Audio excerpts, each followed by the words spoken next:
Tito,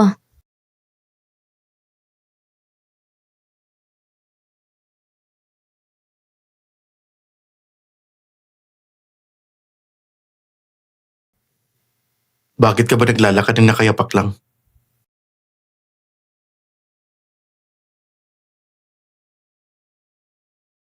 nagmamadali akong buksan ng pinto.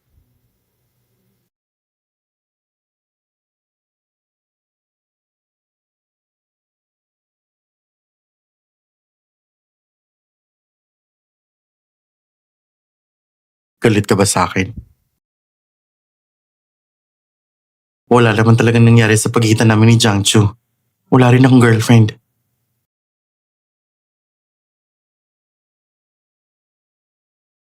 Sama ka sa akin pa uwi ha.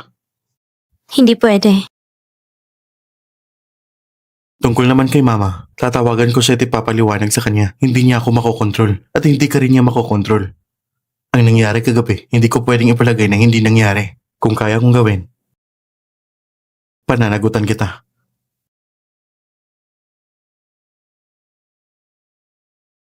Pagpasok ng bagong taon, babalik tayo sa Ansheng.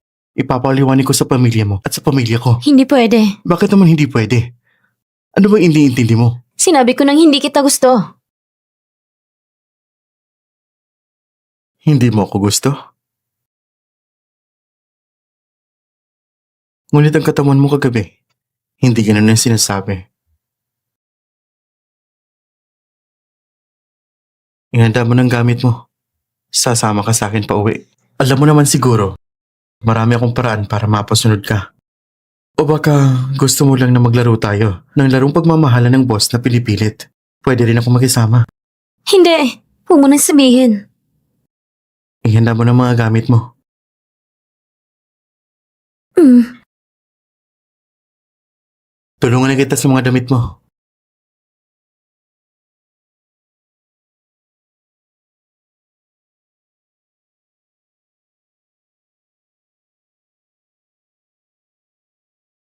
Kagabi, nasaktan ba kita?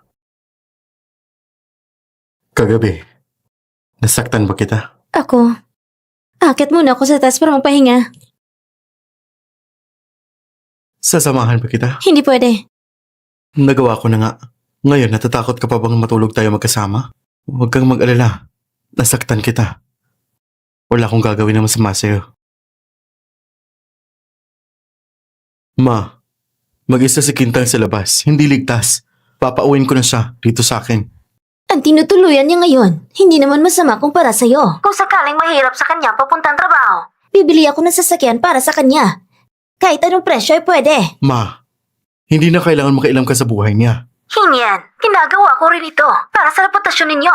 Matanda na si Kintang. At wala kayong relasyon sa dugo. Magkasama sa bahay, hindi tama. Ikaw ay lalaki, hindi mo nararamdaman ang... Pero babae si Kintang. Mahalaga ang reputasyon sa kanya. Hindi mo na kailangan mag-alala. Zangin yan. Mag-ingat ka. Kung ilan ang girlfriend mo meron ka sa labas, wala akong pakialam. Pwede kahit sino. Pero si Kintang, hindi pwede. Alam ko ang limitasyon ko sa mga bagay nito. May gagawin pa ako. Sige na. Nakaligo ka na. Nasaan ang gamot mo? Nasa sala. Ang dali mo dito. Tutulungan kitang lagyan. Tutulungan na kitang lagyan ng gamot. Tapos na. Hindi na masakit. Hindi ako naniniwala. Suriin ko muna. Hindi na kailangan.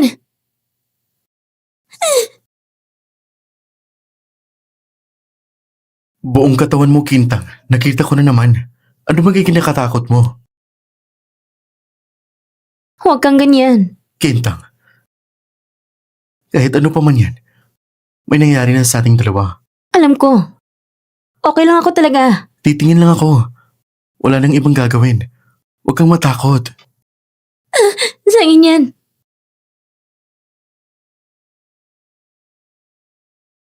Ayokong tayo magkaroon ng ganitong relasyon. Anong relasyon? Alam mo naman, nagtataka ka lang. Hindi mo ba pwedeng sabihin na lang? Hindi ako sa ngayon. Pinipilit lang talaga kita. Pinipilit lang talaga kita. Ikaw, Kintang, Ano bang masama sa pagkikipagsama sa akin? Pwede rin kitang bilhan ng bag. Problema na ba ng bag yun? Anong bang problema yun? Zangin yan. Ayoko makipagrelasyon sa'yo na puno ng pagtanggi at away ng lahat. Wala akong lakas para dyan.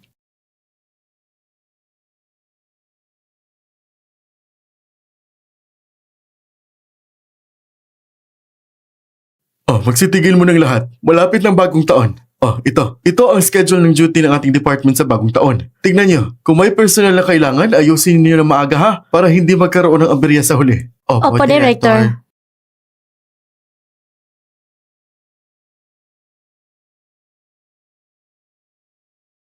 Kintang, may duty ka sa bisperas ng bagong taon? Ibig sabihin nito, hindi ka makakauwi sa bahay para sa bagong taon. Parang naalala ko, ikaw ay galing sa Anching, tama ba? Kaya kung uuwi ka, medyo malayo rin.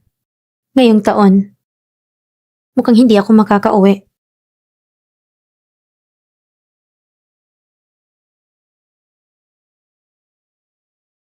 Nasa harap ako ng ospital mo.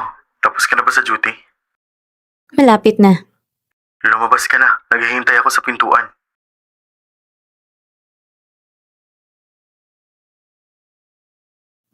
May bakasyon ngayong taon. Pabalik tayo sa Anching kasama si Kintang para sa bagong taon. Andito na siya. Ate ko. Sabi niya gusto kanyang kausapin sandali. Hello, tita. Tang-tang, ang tatay mo nitong mga nakaraang araw, lagi kanya binabanggit sa bagong taon kasama si Hinyan, pabalik sa Anching. Ngayong taon, may bakasyon si Hinyan. Bihira lang magsama-samang buong pamilya. Tita, may duty ako sa ospital siguro sa bagong taon. Subukan mo mag-adjust ng schedule. Kung nahiya kang sabihin, hayaan mo si Hinyan na magtanong para sa'yo. Bumalik na si papa mo, tapos na kami.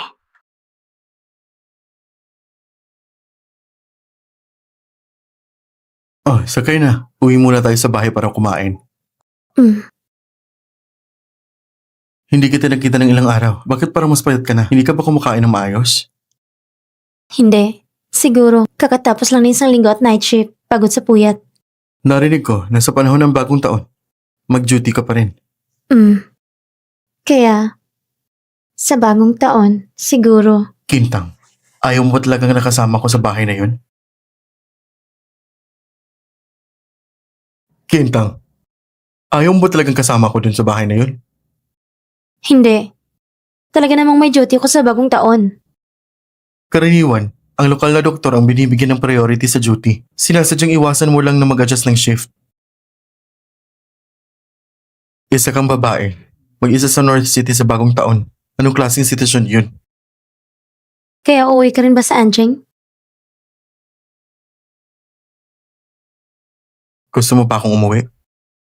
Sa'yo pa rin ang desisyon. Pero, ayokong malaman ng lahat ang relasyon natin. Kaya mas gusto mong ganito na lang tayo? Palaging hindi malinaw? Walang plano na bigyan ako ng pangalan? Sinabi ko na dati sa atin. Sinabi ko rin. Lalampasan ko ang lahat ng problema. Hindi ka naniniwala na kaya kong iyusin lahat.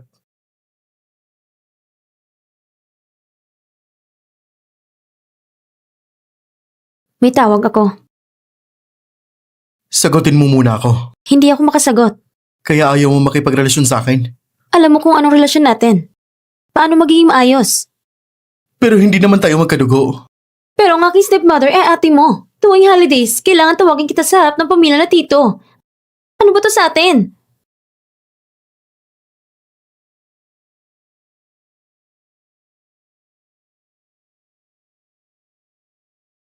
Mabuting itigilan natin to.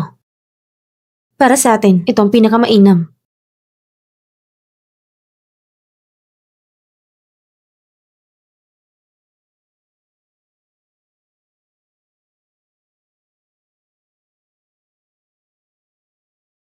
Kintang, naniniwala ka ba sa akin?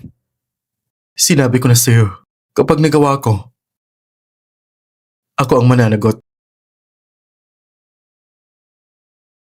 Hindi gaya ng iniisip mo na naglalaro lang ako. Alam kong natatakot ka. Yung takot mo, aayusin ko to. Pananagutan ko lahat ng kahihinatnan. Pananagutan ko lahat ng kahihinatnan. Kaya mo bang panagutan? Paano mo mababayaran? Ikaw isang lalaki. Kung sakaling may mangyari, para sa'yo, walang gaanong pagkawala o epekto. Basta gusto mo lang, maaari ka magpakasal at magkaanak, mamuhay ng normal. Ako naman. Mawawasak ang pangalan ko. Yan ito. Para sa isang babae, di patas mula sa simula. Sa huli, hindi mo pa rin pinaniniwalaan na seryoso ako sa'yo. Sasagutin ko muna ang tawag.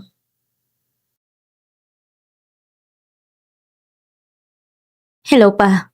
Tang! Bakit ka ba hindi uwi sa bagong taon? Kagaya lang ng sinabi ni Auntie Zhang mo, may duty ka daw sa ospital. Subukan mong ayusin ang shift mo para makauwi ka naman. May isang mahalagang bagay sa bagong taon. Kailangan ng presensya mo. Sige pa, naiintindihan ko.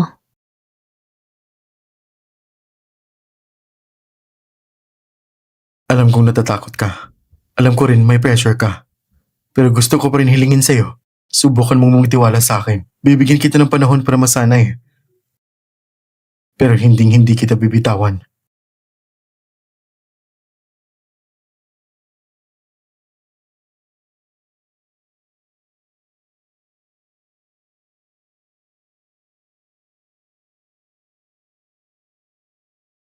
Hindi na. Tanda na. Hindi na kaya ng utak ko. Uncle Meng, ano po ba yan? Kayo po'y nasa pinakamalakas na edad pa naman. Oh, bihira kang magsabi ng magagandang bagay. Sabihin mo, ano bang balak mo dito ngayon? Ano may paglilingkod ko sa'yo, ha? Malapit na ang bagong taon, hindi ba? Uwi po tayo sa Anshi ngayong taon. Kaya naisip ko na bumisita muna sa inyo para magpaunang pambati. Huwag mo na akong kausapin ng ganyan. Alam ko na kung anong ugali mo. Diretsuhin mo na kung may kailangan ka. Oo, sige na. Meron nga akong malit na bagay. Pasensya lang ang kumeng. Ang aking transfer order pabalik sa Ansheng. Siguro hindi pa naaprubahan, hindi ba? Bakit? Ayaw mo na bang umuwi sa Ansheng?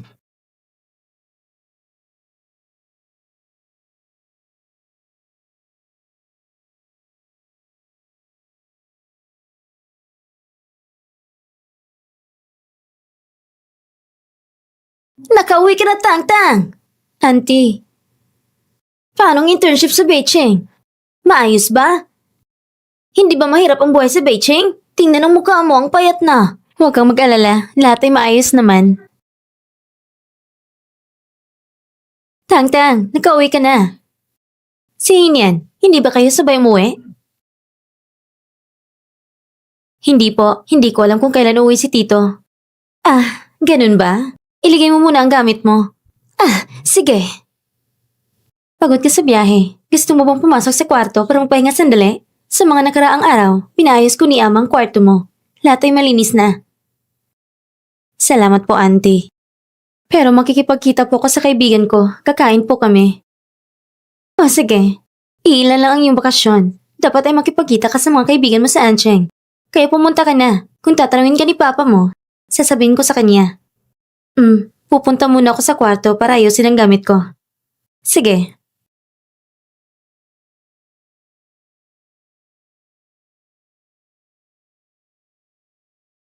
Kaya mula ngayon ay mananatili ka na sa bahay ni Hinian. Pansamantalang paninirahan lang. Nang dumating ka sa Beijing, sinabi mo rin yan. Ngunit ilang buwan ang lumipas at nanatili ka pa rin doon. Kaya sabi ko, bahay-bahay na lang. Makakatipid ka pa sa renta. Basta relax lang. Kung nung araw hindi nakasal ang papa mo sa kapatid ni Hinian, bigla sigurong matagal na kayong kasal niyo noon. Noong panahon na yun, halata sa lahat na gusto mo si Hinian at interesado din siya sa iyo. Ang nakaraan, huwag na nating balikan. Sige, medyo naiyak lang ako sa alaala. Kung ayaw mo ng pag-usapan, hindi na rin ako magsasabi. Halika na, tagay na. Maligayang pagbabalik sa Ansheng. Halika, tagay.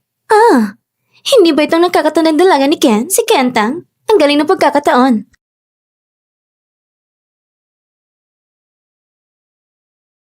Sino ka? Baka hindi mo ko kilala, pero kilala kita. Pasensya na, nakalimutan kong ipakilala ang sarili ko. Ako, si Ejeng Sen. Kasintahan ni Kaiteng. Malapit na kaming mag-engage. Ah, ikaw yung dating kasintahan ni Zukay Ting na hindi umalis sa isip. Ikaw? Akong kasalukuyan yung kasintahan. Malapit na kaming mag-engage. Naiintindihan ko. Isang ulam na paulit-ulit ay pinaluto. Ano bang espesyal na pinagyayabang mo? Ikaw? Kintang, ito bang kasalukuyang mong boyfriend? Ganito ka kulang sa estilo. Wala kang taste sa lalaki, ah. Ano bang kinalaman nito sa'yo? Tama, wala nga. Pero bilang babae rin, hindi ko maiwasan na magbigay ng payo. Kapag pipili ka ng lalaki, importante ang estilo at asal. Napakahalaga nito. Sige, salamat sa paalala mo. May iba ka pa bang sasabihin? Si Kaiting at ako ay mag-e-engage sa ka-6 ng Enero. Kintang, pwede nating sabihin, nagkilala rin tayo dahil sa tampuhan. Kaya, dapat talagang dumalo ka. Kaiting, pasok na tayo. Nag-aantay ng mga magulang natin. May problema bang dalawang yun? Matagal na kayong hiwalay pero nandyan pa rin sa harap mo. Tangbaw, huwag mo nang intindihin.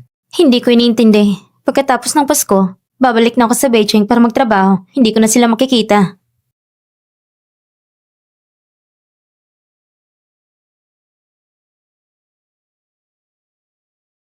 Zhang Yan, andito ka na?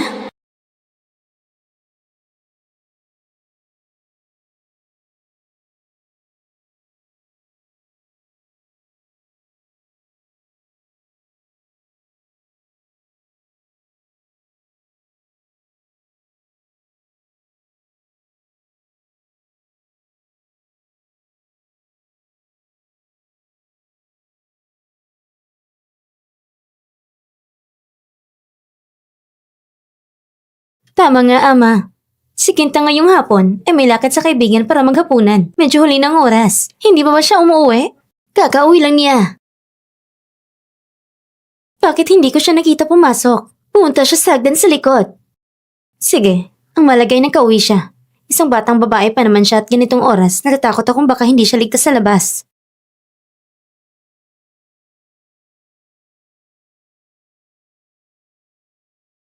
Si Kentang, dahil sa'yo, kaya siya pumasok sa likod, di ba? Sa Beijing ba, pinahirapan mo siya? Siguro nga. Sinabi kong alagaan mo siya, pero hindi ko sinabi na pahirapan mo. Bukod pa rito, gaano ka nakatanda? Tinutuligsa mo pang isang batang babae. Alis na ako. Masyadong gabi na ngayon. Matulog ka na dito. Bukas, alis tayo ng sabay. Ngayong taon, pupunta tayo sa Zhang para magdiwang ng bagong taon. Kasama rin si Kintang? Oo. Pero pag uwi niya, lumabas agad siya kasamang kaibigan. Hindi ko pa nasabi sa kanya. Sasabihin ko na lang mamaya. Sige, matutulog na lang ako dito isang gabi.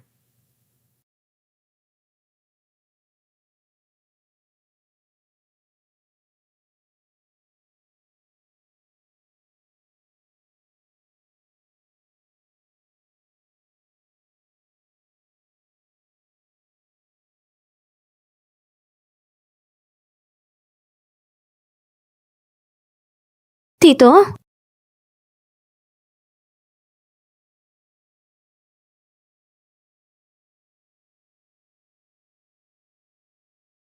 Namiss mo ba ako?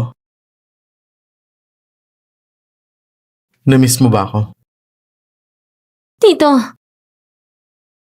Ito ay bahay ng Ken. Ikaw na walang puso. Alam ko hindi mo ko namiss. Pero namimiss kita. Sobrang miss na miss. Tito, gabi na ngayon. At kung papasok ka ng ganito, makikita ka ng iba. Ilang araw na rin mula nung hilig kitang niyakap sa pagtulog. Ngayong gabi, matutulog ako rito. Hindi pwede. Makikita ka ng iba. Nang dumating ako, nakaiwas ako sa mga kasambahay. Pero, Kung lalabas ako ngayon, baka makita ko ng iba. Halika na. Matulog na tayo. pinangako mo sa akin. Nabibigyan mo ako ng oras. Pinapangako ko sa'yo. Matutulog lang tayo. Walang iba pang gagawin. Bukas ng umaga, aalis na ako. Walang makakakita.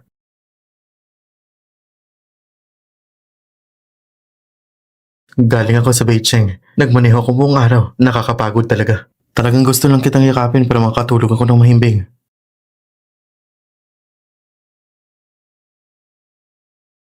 Halika na.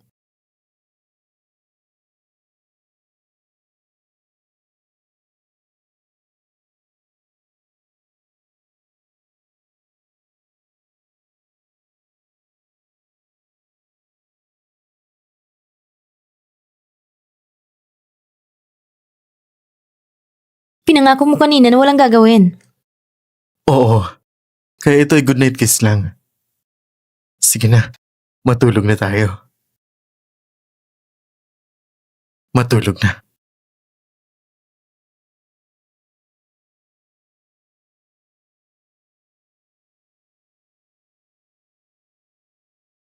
Kintang! Kintang! Gising ka na ba? May kailangan sa bahay, Zhang. Kailangan natin pumunta ron. Papasok na ako.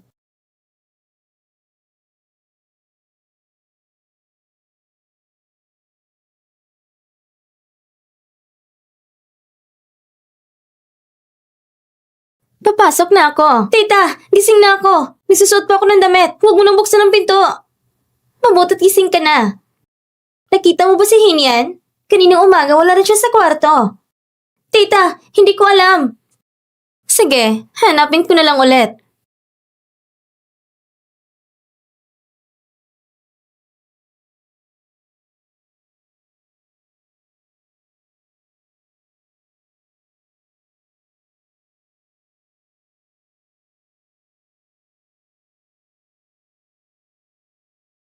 Kintang, bakit narinig ko ang telepono ni Hinian? Tumutunog sa kwarto mo. Nasa kwarto mo ba si Hinian? Tita, ako ang may tumutunog sa telepono. Siguro pareho lang kami ng ringtone. Ah, ganun ba?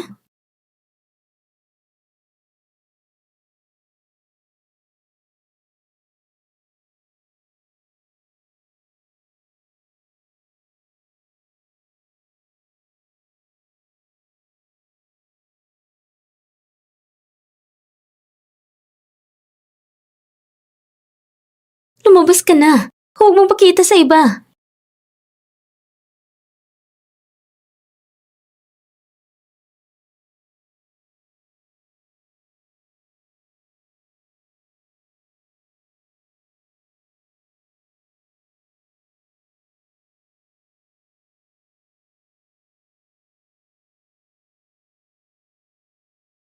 Hinian, kanina pa kita hinahanap. Saan ka ba nagpunta? Tinawagan kita, pero hindi mo sinasagot. Hindi lang ako makatulog. Hindi talaga. Kaya naglakad-lakad muna ako. Bakit ano nangyari? Magayos ka na at magpalit ng damit. May pagbabago. Kailangan nating bumalik sa pamilya Zhang ngayon. Ano nangyari na ganun ka-urgent? Hindi ba't si Mama ay pinaparehas si Kentang sa isang lalaki?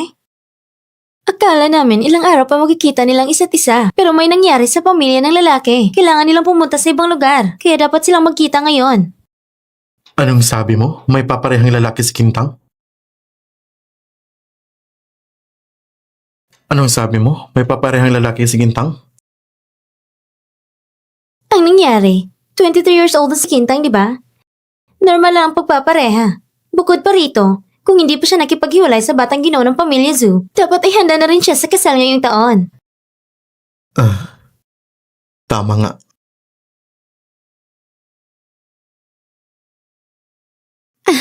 Kintang, gising ka na. Narinig mo kaninang usapan namin ni Hinian, di ba? Itong pagkakataong ito, ang papa mo nagpa-uwi sa'yo ngayong Pasko. Ay para lang sa pagpapareha sa'yo. Walang problema, di ba? Wala pong problema. Susunod ako sa plano ng pamilya. Mabuti kung ganon. Kapag nakapagpalit ng damit si Hinian, tayo nang aalis. Kailangan pa rin pumunta sa opisina para sunduin ng papa mo. Ate, pumunta ka na sa opisina para sunduin si Kuya. Ako nang bahala dito kay Kintang. Ito ang unang pagpapareha niya. Nahihiya siya. Ayos lang. Ituturo ko sa kanya ang ilang karanasan. Sige, ganito kasi. Mas madaling makausap ang mga kabataan.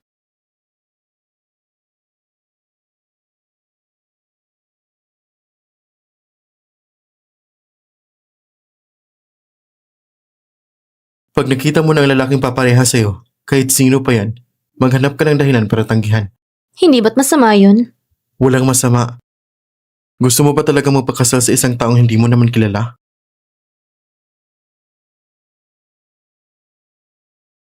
Ako, kailangan din namang magpakasal.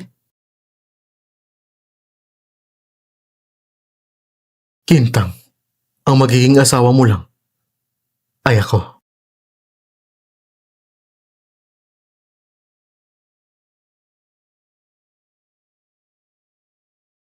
Kintang, ang magiging asawa mo lang ay ako. Huwag kang magbiro. Pinangako mo sa akin na hindi mo na malalaman ng pamilya ang relasyon natin. Depende sa kilos mo.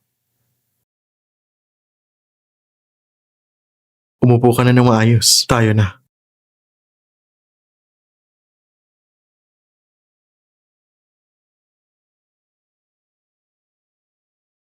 Halika, kumain ka ng candy.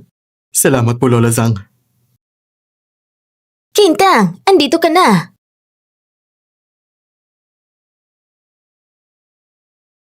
Lola, maligayang bagong taon. Ganun din sa'yo, maligayang bagong taon. Halika, ipapakilala kita. Ito si Su Hao, pinakabatang anak ng pamilya Su. Katatapos lang bumalik mula sa ibang bansa. Tulad mo, nag-aral din ng medisina. Xiao Su, ito si Kintang, nag-internal medicine. Ano yung espesyalidad? Lola Zhang, brain internal medicine po. Ay, brain internal medicine. Kahit sa ospital, demandado yan. Halika, halika. Mag-usap muna kayo ng mga kabataan. Titingnan ko muna sa kusina. Hinian, tayo na. Tumulong ka kay mama. Umupo muna kayo. Umupo kayo. Naalala ko, parang hindi pa natin nabili ang alak. Sasamahan mo ba akong bumili? Sige. Umupo kayo. Mag-usap muna kayo.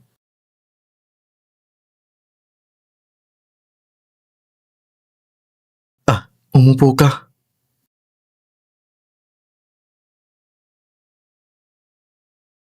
Kumusta, Kintang? Matagal ko nang narinig tungkol sa iyo mula kay Lola Zhang. Ngayon na nakita kita, mas maganda ka pa kaysa iniisip ko. Salamat. Magaling ka rin.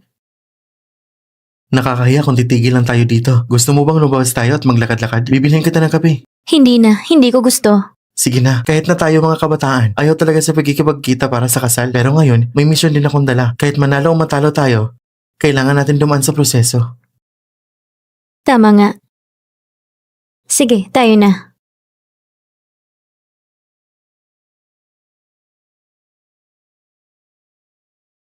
Ma, may pupuntahan lang ako. Ma, may pupuntahan lang ako. Saan ka ba papunta? Si Kintang ay may papareha ngayon. Bakit ka ba susunod sa kanya? Wala akong kinalaman kay Kintang. May sarili akong lakad. Sa bagong taon pa naman, anong lakad mo? Huwag mong isipin na hindi ko alam kung anong nasa isip mo. Kaya sinasadya mo talaga. Si Xiao Su, isang napakagwapo. Ang pamilya ay nasa politika. Tama na siyang iparas kay Kintang. Ang bayan mo ay natuwa rin dito. Huwag ka na makialam sa bagay na ito. Tinanong niyo ba si Kintang kung ano ang gusto niya? Ano bang opinyon niya? Isa lamang siyang anak ng negosyante. Kung hindi ako ang nag-ayos, makikilala ba niya ang taong tulad ni Xiao Su? Kung tutuusin, nakangat pa siya sa kanya. Si Xiao Su naman, kung matalino siya, dapat samantalayin niya ang pagkakataong ito. At ikaw rin, kung hindi mo pa rin ako dadala ng isang mapapangasawa, aayos din kita ng pagkikipagkita. Bahala ka na! Mama, alam mo ba kung bakit pinili ko ang napakalayong Beijing para sa trabaho? Huwag mo na akong pakialaman. Hinyan! Zangin yan! Bumalik ka dito!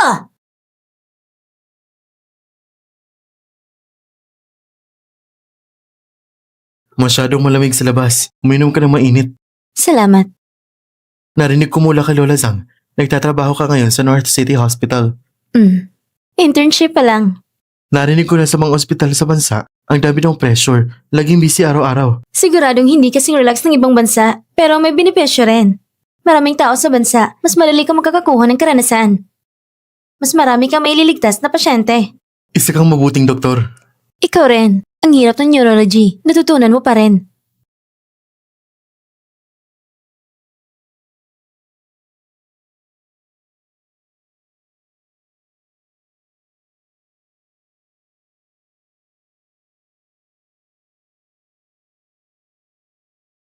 Ikaw. Ikaw ang bunsong anak ni Lola Zhang. At tiyuhin ka ni Kintang, hindi ba? Bakit ka? Wala lang. Huwag mo akong pansinin. Wala lang. Huwag mo akong pansinin. Tito, bakit po kayo nandito? Naiinip ako sa bahay, kaya lumabas lang ako. Sige, mag-usap na kayo. Nakikipagkita ako kay Kintang. Kayo po bilang nakakatanda. Hindi yata angkop. Ako ay nakakatanda ni Kintang. At dinala mo siya nang walang paalam. Ayos ba yan? Ayos ba? Si Kintang ay isang ganap na may sapat ng gulang. At siya mismo ay kahit na adulto. Ang kanyang mga bagay. Kailangan ko pa rin alagaan.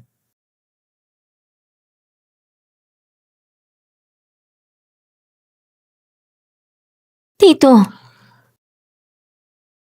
Kung ayaw mo ng pagkikipagkita, sabihin mo lang. Sa gitna ng bagong taon, nakakatagpo ng kakaiba.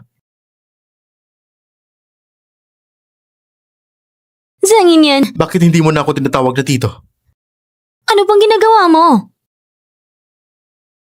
Nakalimutan mo ba ano ang pinangako mo sa akin bago lumabas? Sinabi ko na pwede mo lang tanggihan, ngunit lumabas ka at nagkipagkape ka pa sa kanya. Tito, huwag mo pong sabihin ng ganyan. Parang nagsiselos ka pa. Hindi ka ba talaga naniniwala sa akin na seryoso ka sa'yo? Hinyan! Talagang ikaw!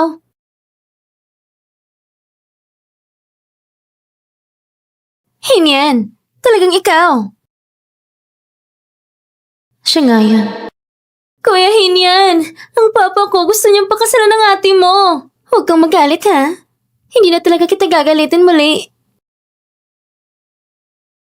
Matagal na tayong hindi nakita. Kailan ka ba bumalik sa Ancheng?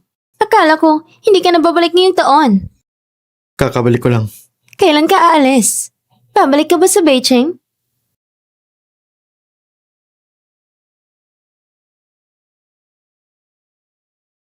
Ito ay si... Bakit hindi mo ipakilala? Si Kintang, anak na babae ni Guru Jiang. Ah, anak pala siya ni Guru Jiang. Magandang araw, Miss Ken. Naalala mo ba ako? Nagkita na ba tayo dati? Hindi ko na maalala. Normal lang na hindi mo maalala. Maliit ka pa nun. Hiniya naman. Kasama niya ang mama mo sa pag-aaral ng guhit na Chino. Dinala ko siya ilang beses. Naalala kita. Nagbago talaga ang babae pag lumaki. Matagal na tayong hindi nagkita. Ngayon, isa ka na magandang babae. Hindi talaga kita nakilala. Ate, maganda ka rin pala. Nako, hindi naman. Napakabata at maganda mo pa. Siguradong marami ang humahanga sa'yo. Wala. May kisintahan ka ba? Tinitingnan mo ba ang aking tala? Gusto ko lang malaman. Nagtatanong lang. Pasensya na. Nagtatanong lang talaga. Kung naabala ka man, humihingi ako ng paumanhin. Okay lang. Pupunta muna ako sa banyo. Mag-usap muna kayo.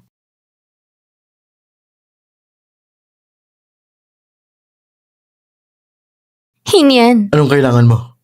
may sasabihin ako sa'yo. Sa totoo lang, sobrang saya ko na makita kita ulit. Akala ko, sa buhay ko, hindi ka na babalik sa Ancheng.